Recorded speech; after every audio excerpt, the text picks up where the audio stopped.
If you would have told me a couple years ago that clowns can still terrify me, I would probably disagree with you. However, after just watching Terrifier, yeah, I'm kind of a little afraid to go to sleep right now, and I want to talk about that. Hi, everyone. Welcome back to Patio Commentary. My name is Matt Jarbo, and yes, I just got done watching Terrifier, and I know I'm a little bit late to the party, a couple years late to the party, but hey, better late than never. And obviously, a lot of people like myself are first learning about this movie because they keep hearing about Terrifier 2, which I will be watching tomorrow if I can stomach it. This movie definitely creeped me out in a number of ways. Like, it's not that I'm sensitive to gore. I've been around the internet for a long time. I remember back in the days when goregallery.com and rotten.com were all the craze for us late 90s high school kids to check out after class.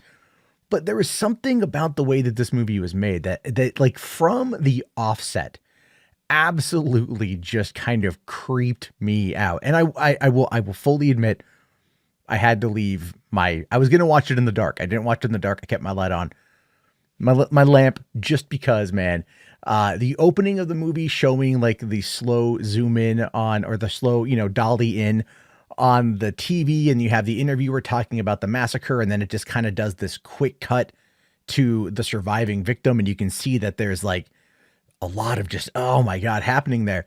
And I'm like, but it flashes, and I love the way it flashes because it immediately grips and grasps your attention. And I was like, holy shit. Like, I kind of sit up in my chair. I'm like, all right, like, I'm kind of curious here. Cause the vibe I got was like Gary Oldman from Hannibal from like 20 years ago. So that's like the look I got off this thing. And it was just so fast. Like, it didn't matter how the effects look. It automatically kind of sucked you into the story, into the setting. And then of course you finally see the face, and it's just the brutality of this woman in her mangled face a year after this massacre. And then the TV gets kicked in by Art the Clown, and then it cuts over to the post of the interview where the interviewer is like on the phone with her husband, and she's basically like, yeah, that girl was just like mangled up, blah, blah, blah. And of course she's going to get killed. And when she gets killed by the woman, I was like, oh, I could see it coming. Like, my vibe on that was like Sleepaway Camp. I don't know why I was thinking Sleepaway Camp 3 for some reason. Like, if you've ever seen Sleepaway Camp 3, which I don't know if I fully recommend, but like, if you've ever seen it, there's the reporter that wants to get coke from the killer, and she ends up giving her Drano. And like, that's kind of, for some reason, like the vibe I got out of that. But, I thought it was interesting because it's also, let me just say, I guess I'll start with the negative. There wasn't much of a story. And I think that is something that happens in these particular things where there's just really not much of a story, but there's enough compelling stuff happening on the screen to keep you engaged for the relatively short runtime. I think it's like the thing clocks in at under about probably 80 minutes, which is pretty good. It's pretty fast paced, but there's a little bit of time around the center of the movie where it kind of starts to kind of lull a little bit. And you're like, all right, like, let's just kind of move on with it. Let's just get to the point. But again, like, I will say that's really about the only negative outside of just, I want to know more about who Art is and why Art is doing what he's doing. Now, I know after looking it up on Wikipedia that this is kind of the second time we've seen Art. He originally appeared in a short film and like an anthology movie, but still here, for the newcomer, it's like, okay, well, this guy's just, he's just killing people. Not uncommon for a horror movie, but why? Why is he doing it? Maybe it's the psychologist in me, right? The inner Freud that's just like, yes, tell me why you kill. I like to understand you. But I really appreciate that he's a mime. And that, like, even in the moments in the movie when like he's getting stabbed and whatever else, like, he doesn't make any noise. Now, obviously, that's a good sound design. And I will also say that I thought the sound design was pretty solid, even though there was a couple flubs with, there wasn't like, not so much ADR, but there's a couple scenes like they're outside and the girls are talking and you can hear an echo and you can clearly hear that they're using the raw audio that they captured from set and they didn't ADR. And again, the budget's only $100,000. So like, what do you expect? But the music, gotta give it up to the music. The music sets the tone for this movie. It really establishes the tension for this movie. And even when the gore moves into like the shocking, in the one scene, you know the scene I'm talking about. There's like two scenes really, but even into kind of more of the comical where it's completely over the top and you know, like, okay, fine. Like I can totally see like this is where like the budget isn't as good, but otherwise it's pretty solid.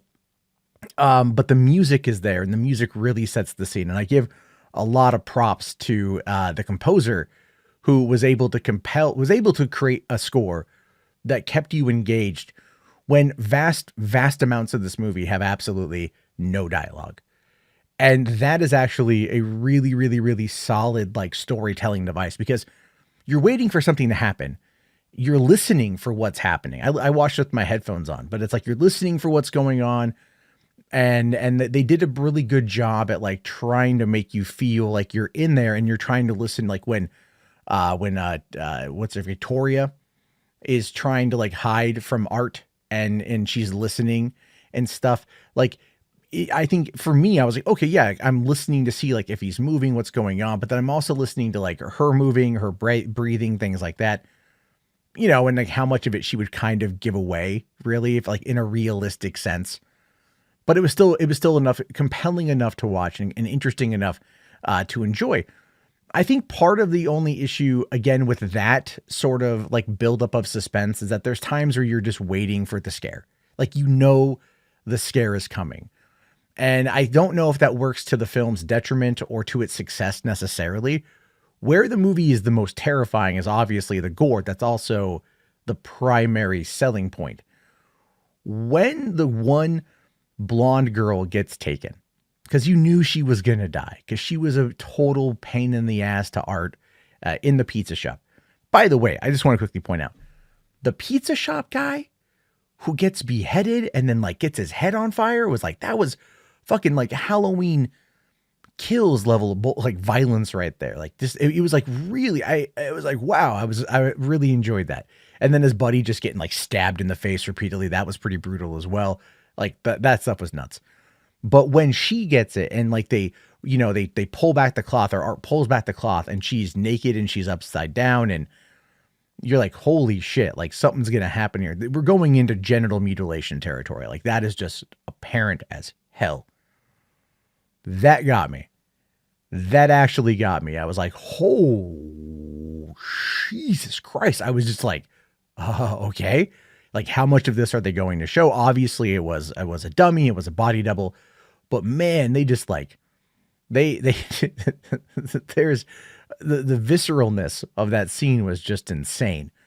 Never mind when you have the crazy woman living in the kind of like the underground of this particular building, and Art, you know, is like takes her kid and she's trying to like console Art, and Art goes into like the fetal position, starts sucking his thumb, and she's like, you know, oh, just a mother's touch, a mother's touch. I thought she was just going to take the kid and run, the doll, obviously, but she was, I think, trying to be like a mother, trying to like, you know, save other people, maybe save herself, save the doll of her child.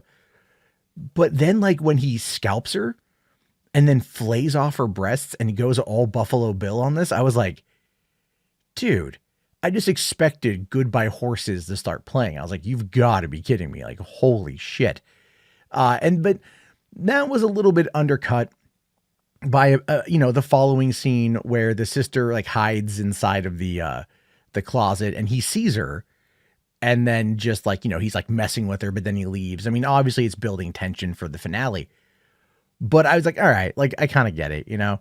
And then, you know, here comes like the other exterminator guy, just brutal kill on that one too. Like stabs him in the head, cuts his fucking throat, just takes his head clean off, then kicks it. You got to appreciate like that they go there. You know what I mean? Like when he goes back and meet the woman who lives underneath the ground, right? Underground there. And she's got the little doll baby. I thought she was going to have like an actual like dead fetus. Like I literally, based upon the gore in the beginning and everything else, I'm like, they're going to go there. Like they're going to do something with this that's going to be really nuts. And I was expecting like a dead fetus. I was like, she's going to pull back that blanket and it's just going to be a mummified fetus, because you know, I've seen that shit on the internet. I've seen it. Frightening stuff.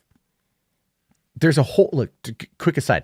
There's a a whole kind of subsect on the internet of women who have had miscarriages and kept the fetuses. Like, that shit's frightening.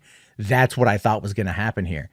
It wasn't. I was definitely happy that they didn't do that. But like when they killed her, that was brutal. The kills were pretty gory. Like the one girl you think is going to be the heroine, the one that survives halfway through the movie, she gets like stabbed in the calf with a scalpel. She gets shot in the, shot in the leg, shot in the side, shot in the cheek. She's still alive. And then Art just like, he runs out of bullets, goes back, gets more, comes back, and just unloads in her face. The sucky thing about that is when they showed her body later on, you could totally tell that it was a double, and I'm like, all right, I get it. You know what? $100,000 budget can only go so far, but it didn't really, you could tell it was fake, but again, you don't really care. Cause I still like the brutality of like him just killing her and the way that they cut it together. A lot of fast cuts with everything due to obviously to the budget constraints, but it really helped with the visceralness of it. It helped with the, did I see what I just think I saw sort of mentality. And I have to say, honestly, I really enjoyed that because it keeps you engaged in what's going on. They fill the dead air, if you will, with some interesting techniques that I thought were just like on top of the music that really sold the story, and I enjoyed the ending of where like, Mike, the janitor ends up, helping kind of save the day. And then of course he gets it. And at this point in time, I'm like, okay, like I know at the end of the movie, she's going to be the lone survivor. Something's going to happen to her face. She's going to be the woman from the beginning. Again, kind of like feeling that vibe, And yeah, so it was like, Art runs her down with a car as the cops are showing up. He starts eating her face. I don't know why he went cannibal all of a sudden. We hadn't seen him eat anyone's face or eat anyone's body parts at that point in time. So I don't quite know, like that to me felt a little bit like, I know it sounds so weird. He like dismembered people, brutalized people, tore them in half, cut them in half from their genitals, all this stuff. And yet for some reason I was just like, you're eating someone now? Like that just doesn't make any sense. It just doesn't make any sense. Like, okay. But I enjoyed that, like, as he was going to get shot by the cops, he chose to kill himself instead. And then going into the medical examiner and we get to see kind of like his resurrection, if you will. That really make me go, okay, cool. So he's clearly some kind of demonic entity. He's some kind of spirit, some kind of evil. And because they did it the way they did it, like, because you would immediately associate it with like Freddy and Jason and Michael and Chucky and all of the other slashers out there that find some kind of weird spiritual answer to, explain their resurrection. They just kind of show you, and you don't even need to think about it. Like that's kind of what's so brilliant about this movie is it shows you, it doesn't tell you, but it shows you. And if you know enough about general horror tropes, it ends up doing just enough to keep you compelled while still just kind of sticking very true to its indie roots. It's like 1, 2, 3 locations, really not much goes on, very small budget, but just the way they did it was actually really interesting. And I have to honestly say that I enjoyed it. I don't know if I'll watch it again, to be honest with you, but I enjoyed it. And I'm looking forward to Terrifier 2. Again, there's a reports that this is going to be one that makes people vomit and they get sick. And I'm just kind of, at this point, what? It's right now, it's 2:30 in the morning. I should be asleep. Part of me is like, it's almost 2.5 hours long. Like, I almost want to stay up till 5 in the morning and just power through it. I'm almost at this point, just like, fuck it, bring it on. But I'm gonna have to hold it for another day, obviously. So if you've seen Terrifier and you like it or you don't like it, I want to hear your thoughts. Let me know down in the comment below. If you like these reviews on Podio Commentary, please leave me a like, leave a comment. I'll talk to you guys later, and peace out.